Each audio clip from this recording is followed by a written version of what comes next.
അസ്സലാമു അലൈക്കും വറഹ്മത്തുള്ളാഹി വബർക്കാത്തുഹു. ഇന്നത്തെ വീഡിയോയിൽ എൻ്റെ കഴിഞ്ഞ വീഡിയോകളിലൊക്കെ വന്ന കമൻസിൽ ചോദിച്ച ക്വസ്റ്റ്യൻസിൻ്റെ ആൻസറാണ് പറയുന്നത്. പിന്നെ കഴിഞ്ഞ വീഡിയോയിൽ പറഞ്ഞ ഖദീജ റളിയല്ലാഹു അൻഹയുടെ ലൈഫ് സ്റ്റോറിയുടെ ബാലൻസും പറയുന്നുണ്ട്. ഫസ്റ്റ് തന്നെ കഴിഞ്ഞ വീഡിയോയിൽ ചോദിച്ച ഇസ്ലാമിക് ക്വിസിൻ്റെ ആൻസർ പറയാം. കഴിഞ്ഞ വീഡിയോയിൽ ചോദിച്ച ക്വസ്റ്റ്യൻ സ്വർഗത്തിലെ 4 രാജ്ഞിമാർ ആരൊക്കെയാണെന്നാണ്. 1 മറിയം റളിയല്ലാഹു അൻഹ, 2 ആസിയ റളിയല്ലാഹു അൻഹ, 3 ഫാത്തിമ റളിയല്ലാഹു അൻഹ, 4 ഖദീജ റളിയല്ലാഹു അൻഹ. ഇനി നമുക്ക് കഴിഞ്ഞ വീഡിയോയിൽ പറഞ്ഞ ഖദീജ റളിയല്ലാഹു അൻഹയുടെ ലൈഫ് സ്റ്റോറിയുടെ ബാക്കി പറയാം. എന്നിട്ട് കമൻറ്റുകളുടെ റിപ്ലൈ പറയാം. ഖദീജ റളിയല്ലാഹു അൻഹ നബി സല്ലല്ലാഹു അലൈഹി വസല്ലമയെയും ഇസ്ലാം മതത്തെയും സപ്പോർട്ട് ചെയ്യാൻ വേണ്ടി സഹിച്ച ത്യാഗത്തിൻ്റെ ഫലമായി അള്ളാഹു ഖദീജ റളിയല്ലാഹു അൻഹയ്ക്ക് വേണ്ടിയിട്ട് സ്വർഗത്തിൽ മുത്തുകൊണ്ടുള്ള ഒരു വീട് പണിയുകയും ജിബ്രീൽ അലൈഹിസ്സലാമിനോട് അള്ളാഹുവിൻ്റെ സലാം നബി സല്ലല്ലാഹു അലൈഹി വസല്ലം വഴി ഖദീജ റളിയല്ലാഹു അൻഹയോട് കൊടുക്കുവാൻ പറയുകയും ഇത് ജിബ്രീൽ അലൈഹിസ്സലാം നബി സല്ലല്ലാഹു അലൈഹി വസല്ലമയെ അറിയിക്കുകയും ചെയ്തത് വരെയായിരുന്നു കഴിഞ്ഞ വീഡിയോയിൽ പറഞ്ഞത്.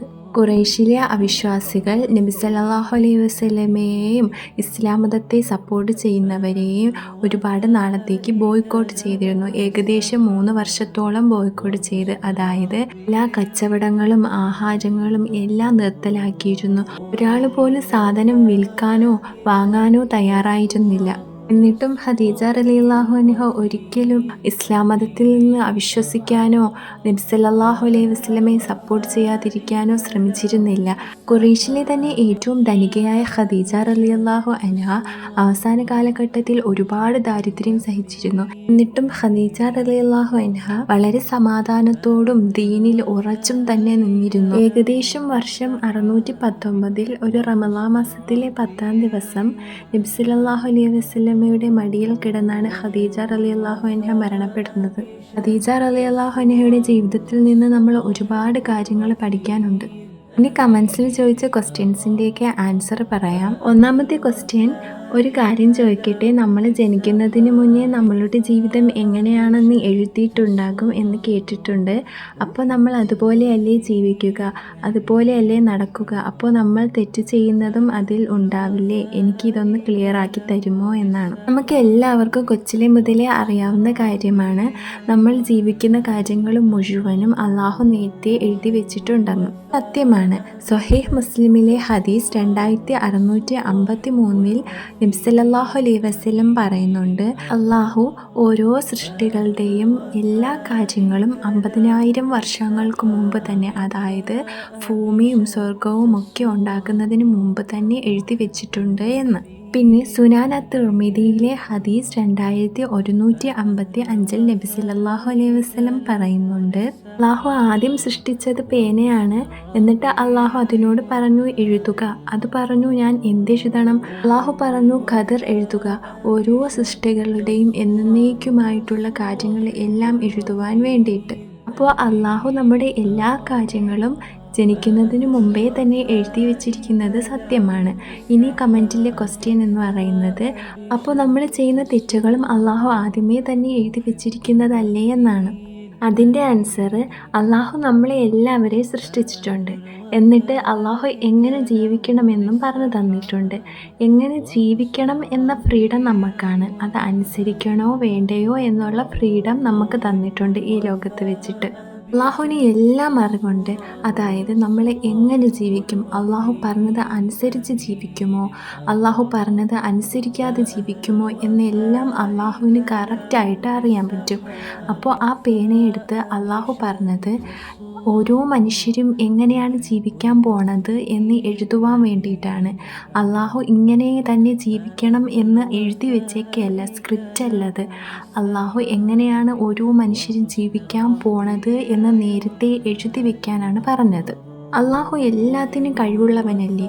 അപ്പോൾ അള്ളാഹുവിന് നമ്മളെ ജീവിതത്തിലെ ഓരോ പൊടി കാര്യങ്ങൾ വരെ അറിയാം. ഉദാഹരണത്തിന് നിങ്ങളിപ്പോൾ ഈ വീഡിയോ കാണുന്നില്ലേ, ഇതുവരെ അള്ളാഹുവിന് 50,000 വർഷങ്ങൾക്ക് മുമ്പേ അറിയാമായിരുന്നു. നമ്മളെ സൃഷ്ടികൾ എന്തൊക്കെ ചെയ്യുമെന്ന് അള്ളാഹുവിനറിയാം. അള്ളാഹു നമ്മളെ സൃഷ്ടിച്ചിട്ട് ഇതുപോലെ ജീവിക്കണം എന്ന് പറഞ്ഞു തന്നിട്ടുണ്ട്. നമ്മൾ അത് അനുസരിക്കുമോ ഇല്ലയോ എന്നുള്ളത് എല്ലാം അള്ളാഹുവിനറിയാം.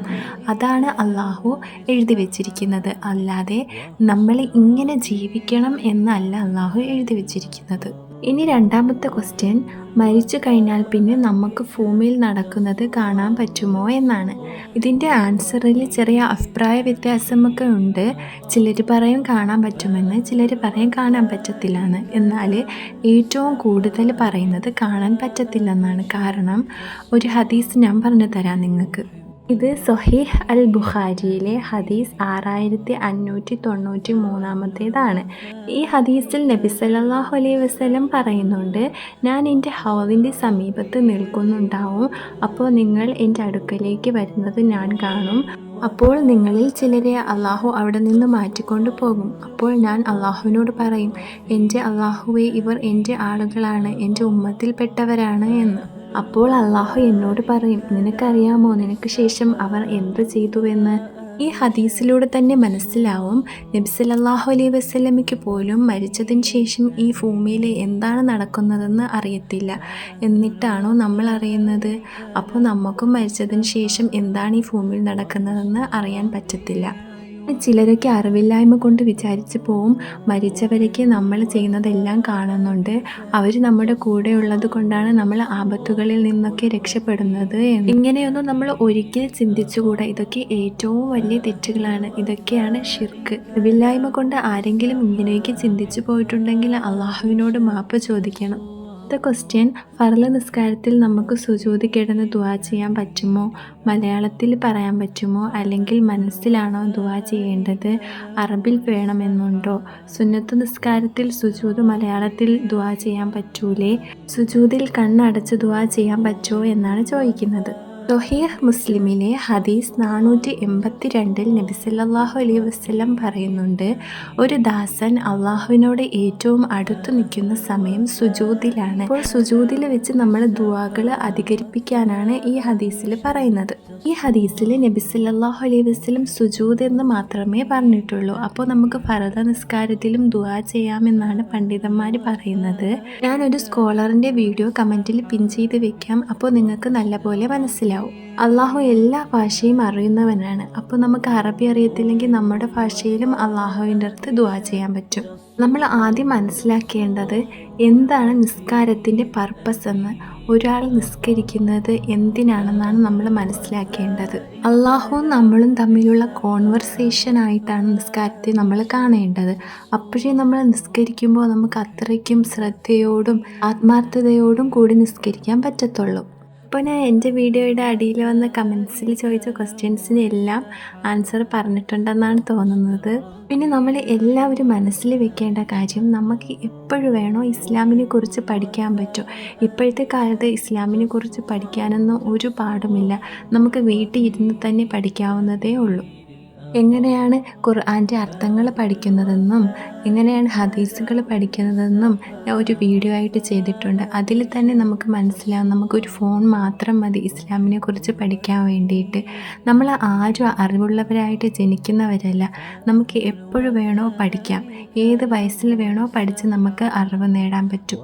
ഇസ്ലാമിനെ കുറിച്ച് നമുക്ക് പുതിയ ഒരു അറിവ് കിട്ടിയാൽ നമ്മൾ അത് ഉള്ളതാണോ എന്ന് മനസ്സിലാക്കിയിട്ട് വേണം വിശ്വസിക്കാൻ വേണ്ടിയിട്ട്. ഇപ്പോഴത്തെ കാലത്ത് നമ്മളിപ്പോൾ ആരെങ്കിലും പറയുന്ന തെറ്റ് കേട്ട് വിശ്വസിച്ചിട്ട് അതുപോലെ ജീവിച്ചാൽ നമ്മൾ അള്ളാഹു ചോദിക്കുമ്പോൾ എന്ത് മറുപടി പറയും? അള്ളാഹുവിൻ്റെ അടുത്ത് പറയുമോ നമ്മൾ ഒരാൾ പറഞ്ഞത് കേട്ട് അതുപോലെ ചെയ്തു എന്ന്? അപ്പോൾ അള്ളാഹു നമ്മളോട് ചോദിക്കത്തില്ലേ, ഞാൻ ആ ആൾക്കും നിനക്കും ഒരു ബുദ്ധിയല്ലേ തന്നത്, എന്നിട്ട് നിനക്കത് സ്വയമായിട്ട് മനസ്സിലാക്കി പഠിക്കാനുള്ള ബുദ്ധി ഇല്ലായിരുന്നോ എന്ന്? പണ്ടത്തെ കാലത്തൊക്കെ ആയിരുന്നെങ്കിൽ നമുക്ക് പറയായിരുന്നു അള്ളാഹുവിനോട് നമുക്ക് അറബി ഭാഷ അറിയത്തില്ലെന്ന്. ഇപ്പോൾ നമുക്ക് അങ്ങനത്തെ ഒരു എക്സ്ക്യൂസും പറയാൻ പറ്റത്തില്ല. കാരണം നമ്മളിപ്പോൾ ഏതെല്ലാം ഭാഷകളാണ് ട്രാൻസ്ലേറ്റ് ചെയ്ത് മനസ്സിലാക്കി എടുക്കുന്നത്.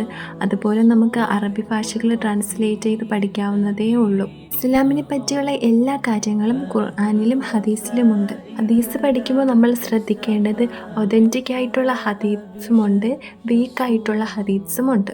ഇതിനെപ്പറ്റി ഞാൻ അടുത്ത വീഡിയോയിൽ പറയാം. ഇന്നത്തെ വീഡിയോ ഇത്രയേ ഉള്ളൂ. Thank you for watching.